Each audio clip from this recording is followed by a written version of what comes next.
Olá, meus alunos, estamos de volta, né? Mais uma aula. Agora nós vamos para os imigrantes no Brasil. Estamos falando da Primeira República, não é? Período da Primeira República, os primeiros presidentes do Brasil, primeiros anos do Brasil como República. Você sabe que o Brasil anteriormente era Brasil Império, com Dom Pedro I e Dom Pedro II. Quando chegou para a República, o Brasil mudou a sua história, né, completamente.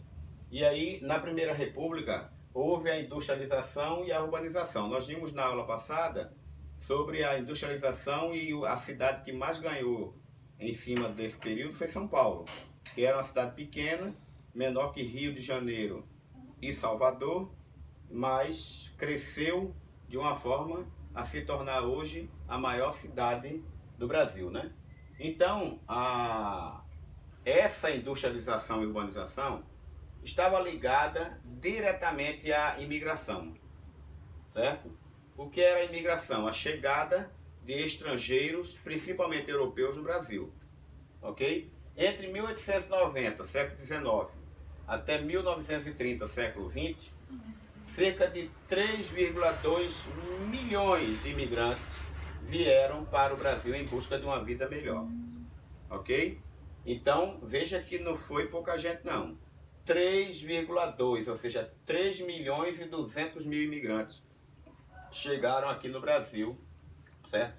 O salto populacional da cidade de São Paulo deveu-se em parte ao grande número de imigrantes saídas do interior para uma vida melhor na capital. Esses imigrantes chegaram de vários lugares do mundo, foram para o interior do país, mas quando viram a cidade de São Paulo crescer, então vieram para a cidade em busca de trabalho, em busca de uma vida melhor, ok? Partiam dispostas a trabalhar em profissões liberais. No funcionalismo público, muitos vieram trabalhar no funcionalismo público, no comércio, no artesanato, nas fábricas, nas construções civis, né? Na construção civil, construção de prédios, edifícios, enfim, certo? E aí o que acontece? O branqueamento da população brasileira. Esse assunto aqui é muito importante.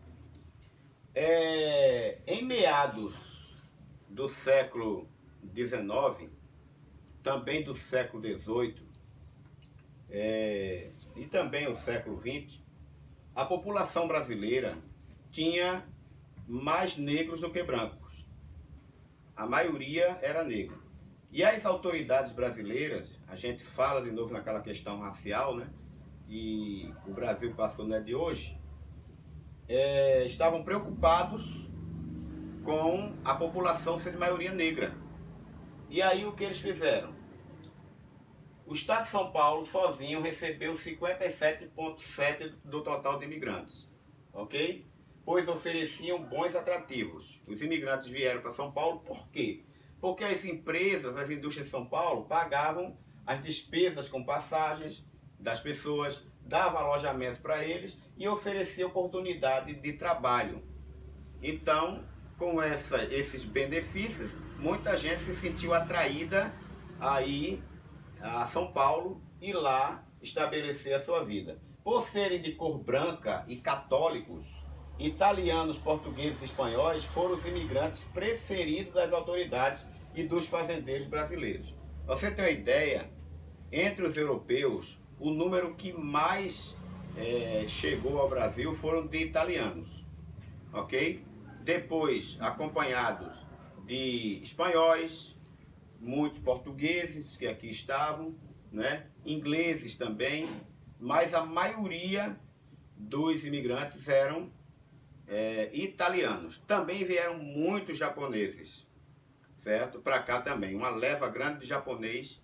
Tanto que hoje em São Paulo, um bairro chamado Liberdade, é um bairro povoado por não só japoneses, mas orientais, coreanos, chineses, né?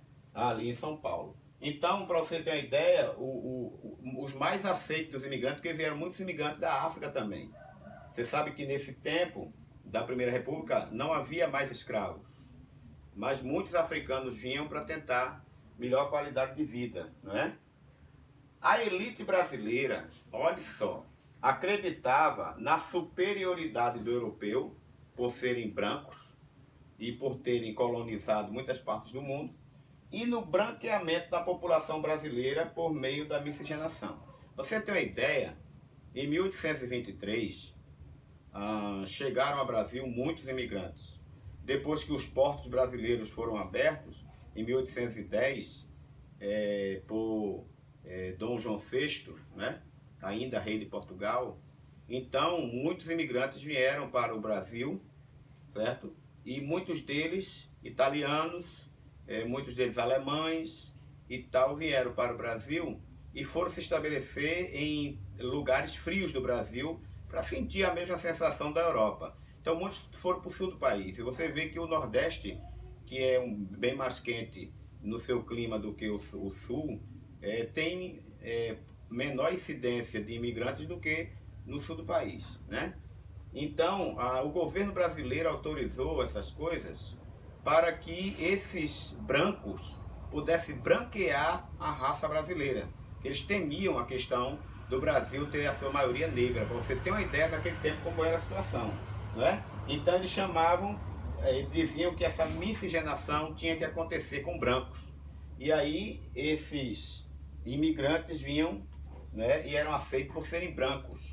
O branqueamento daria ao Brasil acesso ao conjunto de nações civilizadas. Veja que o civilizada está entre aspas, porque só é civilizado se for branco? Não, né?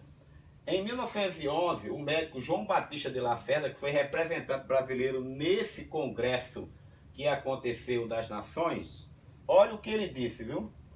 Ele afirmou que em 100 anos o negro e o indígena iriam desaparecer graças à miscigenação, e com isso ocorreria o branqueamento da população brasileira. Que pensamento terrível, né?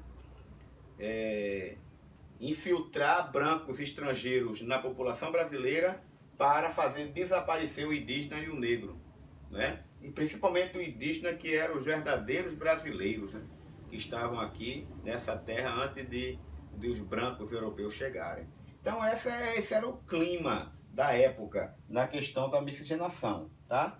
De onde vieram esses imigrantes? Então, aqui no período que vai de 1830, século XIX, a 1930, veja, no período de 100 anos, certo? Europeus e africanos e asiáticos entraram no Brasil e passaram a conviver e a se sujeitar aos costumes, hábitos e regras muitas vezes distintos de seus países de origem.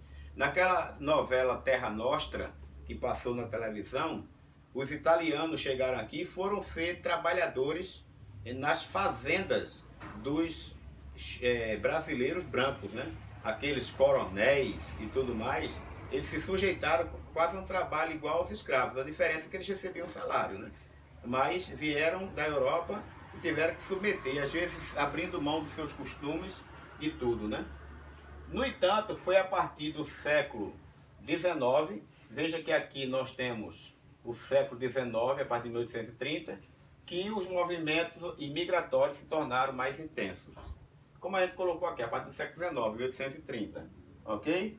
Aí aqui nós temos a maior parte dos imigrantes que vieram da Europa, dirigiram-se para a América do Norte, Estados Unidos, Canadá, mas 22% desse total, algo em torno de 11 milhões de imigrantes, foram para a América Latina, a nossa América, América Central e América do Sul, chamada América Latina. Desses, 38% eram italianos, como eu falei anteriormente. 28% eram espanhóis, 11% eram portugueses, 3% eram franceses e alemães, né? Vale a pena destacar que desse contingente, desse grupo todo, de 11 milhões, 46% seguiram para a Argentina, 33% para o Brasil, 14% para Cuba e o restante dividiu-se entre Uruguai, México e Chile, ok?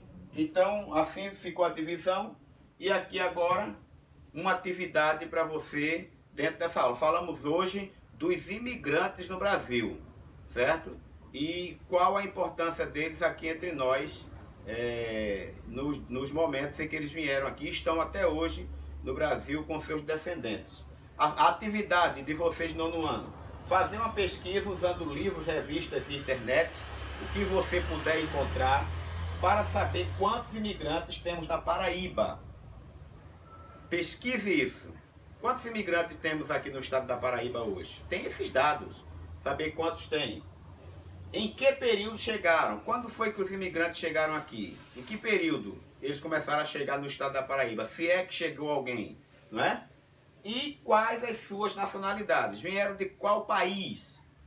Vieram para cá o quê? Japoneses, holandeses, ingleses, né? Ok? Então, essa é a atividade. Assistam a videoaula, façam a atividade e até a próxima aula.